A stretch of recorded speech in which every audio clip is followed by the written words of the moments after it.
Coming up on City Span, a trip to the city's landfill might just surprise you. Sorting through all of those recyclables, how can you help?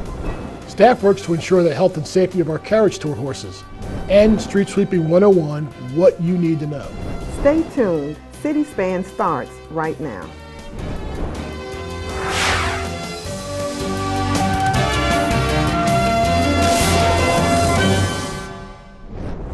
Hello everyone, I'm Fonda Mason, Administrator for Recycling, Litter, and Commercial Refuse with the City of Savannah. And I'm John Denion, Director of Residential Refuse Collections for the City of Savannah. Welcome to City Span, your source for news and information about Savannah city government. This month, the Sanitation Bureau is highlighted, and Fonda and I are going to bring you news and information on the hardest working people in the City of Savannah, the men and women who work in our Sanitation Bureau. That's correct. We work very hard and we're glad to be able to highlight some of the things that we do on a daily basis. That's great. We want to show you how the trash is picked up, how the streets are swept, and where it goes when it's done to keep our city an environmentally healthy and sustainable city for all. Up first on City Span, it's a daunting task providing weekly curbside garbage pickup to 46,000 Savannah households each week. But employees of the city's Residential Refuse Collection Department are up for the challenge. All they ask is that residents help by knowing their garbage pickup schedule and following a few simple guidelines. Donna Davis, Residential Refuse Administrator, explains. We collect household garbage once a week to all of our customers that are within the city limits. We provide services not only for their garbage collection, but for their yard waste collection and their bulk item collections. Your cart has to be at the curb by 7 a.m. day of service and removed from the curb by 7 p.m. the same day of service. Okay. The only thing that can go in there are your household waste, no forms of say construction debris or yard waste or anything like that can go into the green container. Only your household waste. And make sure that you bag it. Bag it appropriately. Don't just put raw garbage in the container. We do have our yard waste collection that runs Tuesday through Friday, and they collect bagged leaves, bundled limbs, grass clippings, those of that nature. Bulk items are collected, for instance, if your garbage is collected on Mondays, then your bulk items are collected the first Saturday of every month through the following Thursday. But if your garbage is collected on Tuesday, it's the second Saturday. Collected on Wednesday, it's the third Saturday, and on Thursdays, it's the fourth Saturday. The week that's coming up on your bulk item collection, we ask that you call in by that Friday before and let us know what you're putting out. And then if it takes less than 5 minutes to collect it, it's a free pickup. However, if you don't call us and tell us that you're putting something out, then yes, you will be billed for the collection of your bulk items. And that's $25 for the truck to pull up and $7 per 15 minutes that it takes to collect everything that you have out there. The number they need to call, they can call 311. They can call our office directly here at 651-6582, but we encourage everyone to utilize our 311 system. For most residents of the City of Savannah, their trash pickup ends when the city comes every week to collect its garbage from its curbside collection. However, that trash is only the beginning of its journey. And where does it go? To an 1,100-acre complex off Dean Forest Road, where a delicate balance between nature and the need to dispose of garbage. And through the ingenuity of its 14 employees, the city's landfill seems more wildlife preserve than a place to bury trash. City Span's Jody Jenkins has more. At first glance, it's not at all what most people expect when they visit a landfill. Green and pastoral, with small ponds breeding fish and other wildlife. Not the typical image that comes to mind when you think landfill. We have wildflower projects going on the slopes of the landfills, and we do different types of wildlife projects out here on the site that we've got. It's almost like a refuge, just with all the different areas and the buffer zones that we have. But most people come out and think it's a hole in the ground and you're just dumping some trash. But when they see what actually everything it takes to make the full operations go, they're pretty amazed.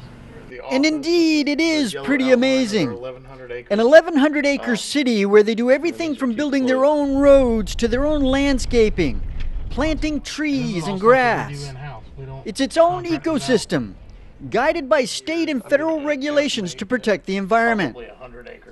All with an eye towards preserving the viability of the landfill for the city's 50,000 residents who produce 350 tons of refuse each and every day. And recycling is the key. Getting residents to participate in recycling and recycling as much as possible. Our first line of defense are the boots on the ground, the guys on the trucks, that are picking up the waste and picking up the material and bringing it to us to try to streamline and catch as much of it. And they do a good job with tires, and they don't just throw them in the trucks. They'll call the supervisor and they'll go and pick those items up, and bulk items and things of that nature. Don says the landfill has 5 to 7 years of life left at the current use levels before a projected $17 million expansion would be necessary. Currently, less than 50% of residents recycle. Don says higher participation rates could extend the life of the landfill and push back the necessity of capital expenditures expansion would require. Reporting for CitySpan, I'm Jody Jenkins. As that last story pointed out, one way to help extend the life of the landfill and to reduce the need for expansion is through an effective recycling program. Launched in January of 2009, the city's program is known as single stream recycling, meaning all of your recyclable items can be placed in one cart, the one with the yellow top, for twice a month pickup. All those items have to be sorted, however, and that's where Pratt Industries come in. For anybody who thinks that recycling is a clean process, think again. It's hard, labor-intensive, dirty work, sorting through between 60 and 100 tons of material every day. Savannah's system is single stream, which means that everything that's recyclable is lumped together in collection bins. And almost all of it has to be sorted by human hands. Glass, plastics, aluminum, and paper. And after all of that, as much as 20% is sent away to the landfill, contaminated by food or other waste, and things like plastic bags. They could get their recyclables a lot cleaner. It'd be a lot better, a lot easier for us, better for everybody. They actually have to physically pull the plastic bags out, break the plastic bags open, dig through the food. We have a problem with diabetic needles. They need to put them in the plastic containers and put a lid on it instead of just throwing it into recyclables. Aside from savings in energy and trees, the city actually makes a return on the waste recycled by Pratt. $15 for every ton recycled, which comes out to about $200,000 each year. But the take could be higher, with greater participation. By getting the 46,000 plus residents to buy in, it would be a great investment for the city of Savannah. And with our recycling, it's simple to do because it's non-sorting. You just rinse this soda bottle out a little bit, throw it in the can, put the aluminums in there, your newspaper. Whereas a lot of cities, you got to sort everything and put a lot more effort. But not everything is recyclable. Styrofoam, plastic bags, yard trimmings, and rubber tires, for example. Generally, newspapers, magazines, office papers, catalogs, junk mail, phone books, corrugated cardboard, plastic containers 1 through 7, aluminum cans, steel cans, and glass are recyclable. But when non-recyclables are mixed in, or recyclables aren't clean, it contaminates the bin, making it more likely that those items will wind up in the landfill. Reporting for CitySpan, I'm Jody Jenkins. Coming up on CitySpan, beating the heat, tour horses catch a break. And later, cooking up some favorites, thanks to the SBAC. Overgrown yards aren't just unsightly, they're also environmental and public nuisances. They make neighborhoods less attractive and can pose a threat to health and public safety. Overgrown yards and lots are also against city ordinance. To report overgrown yards or lots, or to help keep the city free of blight of any kind, call the city's 311 non-emergency customer service line. With your help, we can move all of Savannah from blight to bright.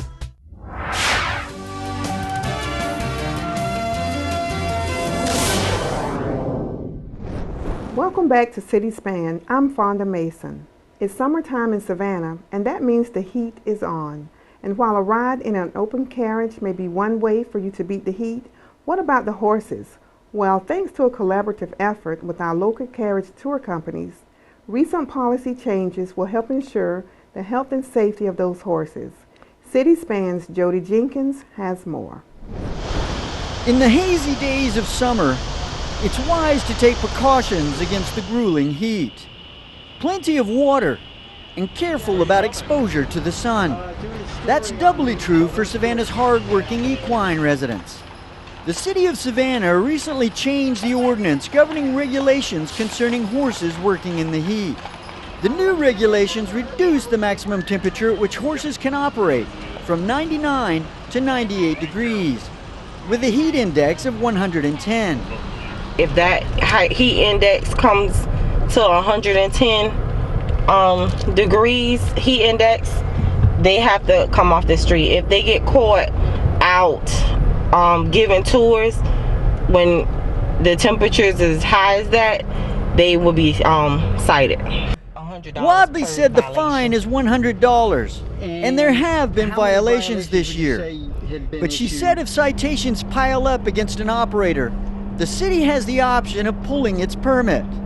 But she said companies work together with the city, not simply because of the rules, but because when you're talking about their livelihood, it just makes good sense to protect their livestock.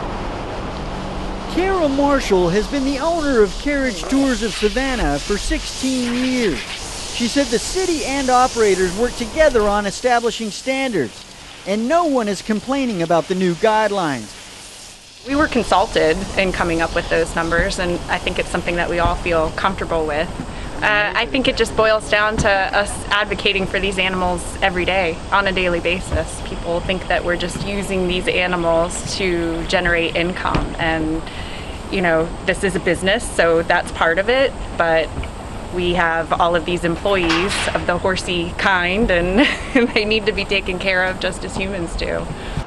And to help ensure that that happens, city assistance providers responsible for enforcing the rules undergo training sessions with the Savannah-Chatham Metro Mounted Patrol.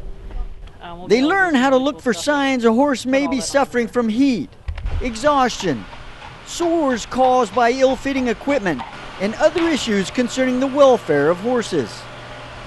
Reporting for City Span, I'm Jody Jenkins. From derelict vehicles to overgrown yards to dangerous and dilapidated buildings, property maintenance staff deals with these issues that affect everything from public health and safety to quality of life. City Span recently sat down with Sanitation Bureau Chief Gene Pravat to talk about the challenges of balancing private property rights and the public good. Well, in any urban area you have a condition known as blight, which is a little hard to define sometimes, but everybody knows it when they see it. If properties are not kept in good condition, then blight creeps in and property values go down and living conditions deteriorate. Well, we're basically enforcing the city's property maintenance code along with sanitation and nuisance abatement codes. We want to make sure that houses are maintained up to code specifications, that vegetation is kept in a good state, that it's not overgrown and unruly. We want to make sure that vacant buildings are secured, not open to the public. Residential parking, there's a component of that, as well as keeping the city free of derelict vehicles and the like. And we have a total of 31 full-time positions, and that's split. We have 4 enforcement teams going out throughout the neighborhoods, and then we have some administrative staff and customer service, and then again administration. We use the term inspector quite frequently. but they are sworn deputy city marshals. Most of them are International Code Council certified. They've gone through an extensive training course, and they are officers of the court. We are enforcing the codes for the good of the community as a whole. We get some pushback from citizens who have an attitude that what I do on my property is my business and nobody else's. But if there are derelict vehicles in the yard, it's overgrown, the house has fallen down, then that affects the people throughout the community and not just that property owner. The biggest part of our job is education. Our focus, we want compliance with the code, but we would hope that that would be voluntary. And by and large it is, but much of what our people do is just to inform people of what the codes are and how to go about complying to them. Genuinely, what we're trying to do is make the whole community as healthy as possible for all the people. Dial 311, the city's non-emergency customer service line, to report suspected code violations, overgrown lots, dilapidated unsafe structures, and other property maintenance issues, or call 651-6565. Clean, litter-free streets make neighborhoods look good and help protect their environment. But did you know that even a small amount of litter outside your house can cause flooding on your street? Keeping our city litter-free requires the involvement of everyone. There to help is the city's hard-working street sweeping department, led by Administrator Willie London. One thing I'd like to express to the residents, and more importantly to the landscaping company, do not blow leaves and debris into the streets and storm drains. We request that you bag your yard waste into brown paper bags and place them along the curb for your scheduled pickups. We do have a schedule posted on the city website, but all scheduled sweeping zones have signs posted as this sign that indicates there's no parking during a particular time zone. Vehicles that are parked in the sweeping zone during the time designated on the signs are subject to be cited. They will receive a citation of $25. And additionally, residents are asked not to blow leaves and debris into the streets. Businesses that blow leaves and debris can receive citation or jeopardize their license. The City of Savannah has a very unique sweeping program whereby residents know when their streets will be swept. That gives them an opportunity to move their vehicles. So basically, it allows us to be more effective when we sweeping the streets. Savannah is one of the few cities in the U.S. that has a systematic street cleaning program. For a complete street sweeping schedule, visit savannahga.gov/sanitation. Presently, 300,000 American children enter into the child sex trafficking business every year. The average age is 12, and it is as real in Savannah as illegal drugs and illegal guns. Fortunately, this activity hasn't gone unnoticed, and thanks to Mayor Jackson and Chief Lumpkin, with help from State Attorney General Sam Olens, law enforcement personnel as well as the general public will be better equipped to recognize and deal with this heinous crime. September 14, 15, 16, 17, and 18, Georgia's Chief Prosecutor for Trafficking will personally be training and certifying all of our law enforcement on trafficking. On October 5th, there will be a citizens education and training event at the Civic Center to bring together and educate people who are likely to come in contact with victims or could observe questionable activities to be able to report to the police, or be in a position of influence to create preventative education. The one thing that will have the biggest impact on eradicating child sex trafficking is providing prevention education to the children. Look for more information about the October 5th training event on the city's website, www.savannahga.gov. Still to come on City Span, card scheming, how you can protect your finances. And later, shedding a new light on Savannah. Every day, I can make a difference. Building relationships with kids, helping others, and making my community safer. I enjoy being a part of this team. It was an easy transition from the military. I joined the Army for my country. I became a police officer for my family. My daughter looks up to me. That will put a smile on any dad's face. If you're ready to make a difference, step forward.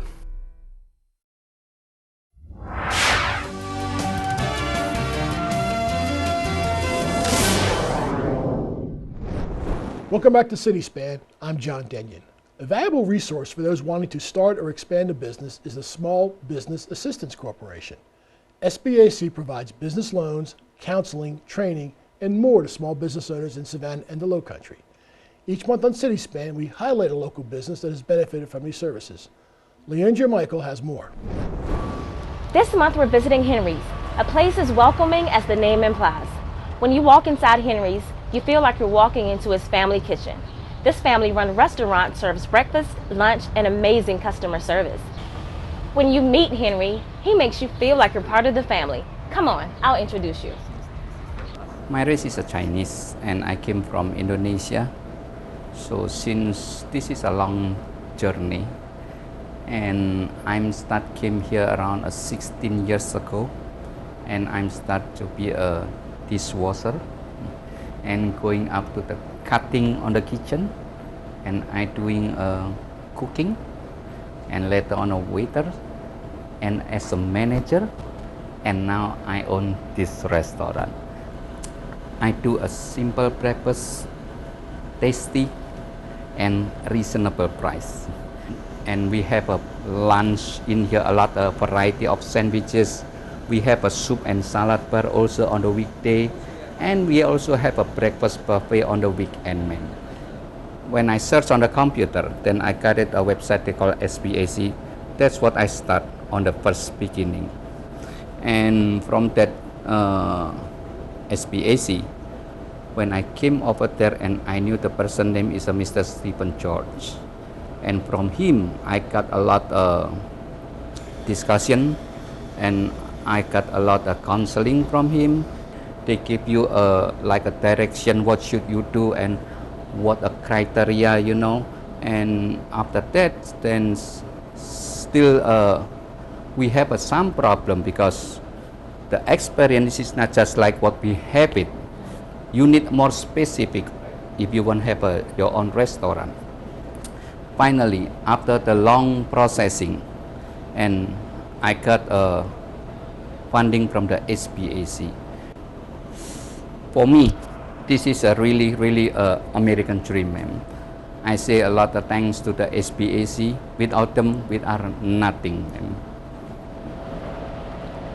Henry went to SBAC to finance a restaurant and financed his American dream. If you need a loan for a new or existing small business, visit the Small Business Resource Center at 111 East Liberty Street or check us out online, sbacsav.com. Reporting for the Small Business Assistance Corporation, I'm Leandra Michael. CitySpan has teamed up with the folks at Bank on Savannah, an initiative of Step Up Savannah, to provide you with easy tips to help you make the most of your money. With more, here's Richard Reed from the Consumer Credit Counseling Service of Savannah. Today we're talking about protecting yourself from card skimming. Card skimming is when thieves use a device to read debit or credit card information when you swipe it. Sometimes a nearby concealed camera photographs or records your fingers as you enter your PIN on a screen or keypad. ATMs and payment machines located in airports, convenience stores, and hotel lobbies can be the most vulnerable.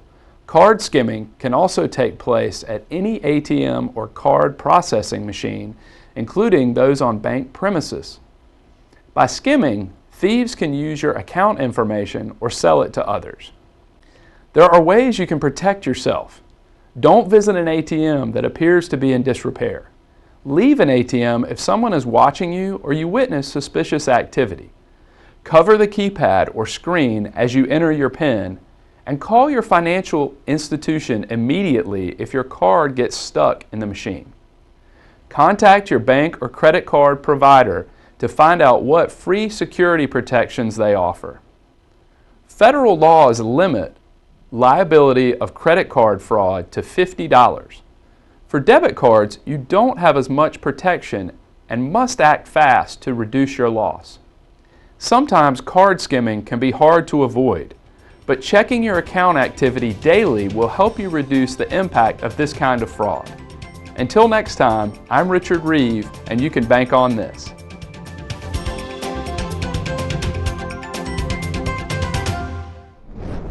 Chatham Area Transit, or CAT, is an important piece of Savannah's transportation plan, providing a variety of options for residents and tourists. And CAT has several initiatives to help you make the most of your summer. Patricia Hawkins has more. Hi, I'm Patricia Hawkins with your monthly CAT update. Summertime may be winding down, but summer youth passes are still available through August 31st for youth up to age 18. The passes allow those using it to ride public transit every day of the week for a cost of just $40. Contact CAT customer service at 912-233-5767 for more information. In other CAT news, a new fare structure will go into effect in October. We are very excited about the new student and senior fares. We're also reducing the weekly pass from $16 to $15 and the monthly pass from $60 to $50. Look for more information in the media about the new fare structure within the next month. Or if you'd like more information now, give us a call at 912-233-5767. And finally, Chatham Area Transit is very proud to have been a sponsor of the annual Ready, Set, Go Back to School initiative. Approximately 5,000 school-aged children were provided with the supplies needed to start a successful school year. In addition, there were health and dental screenings, school registration information, featured performers, and vendor booths. Chatham Area Transit would like to thank all of its passengers and employees for supporting this worthy initiative. That's it for this month's update. Until next time, I'm Patricia Hawkins, and as always, thank you for catching a CAT. And finally on City Span, that orange glow over Savannah at night may soon be a thing of the past. It's the spillover from the high-pressure sodium streetlights used in Savannah for nearly a decade. But a conversion program will shed new light on the city using high-tech, energy-efficient LED fixtures. These LED lights will put a much more uniform light across the roadway. It'll give drivers in particular a better opportunity to see road signs, to see bicyclists, to see pedestrians. LEDs are more expensive than the high-pressure sodium lights that we use today, but they have a much longer life and they're much more energy efficient. They're a brighter, wider light, so going back to a color rendering that's more similar to the mercury vapor that everybody loved, that was a very more kind of an incandescent white glow versus the pink orange that you see now. Not only are they energy efficient, but these lights also use the latest GPS technology to let Georgia Power know when there's a problem. In the event that something goes wrong with the light, either there's a malfunction in one of the components or there is a diode that goes out, those lights will actually make contact with Georgia Power themselves. So it will reduce the burden on the citizens for having to call 311 or call Georgia Power. They will phone home, so to speak. Georgia Power is paying all the upfront costs for this project. That means no additional cost to the city now or in the near future. And it works out for everybody because it means less maintenance in the long term the company will have to spend, and it's less energy that's consumed, which is a benefit to everybody. 8 contract crews are currently working on the conversion.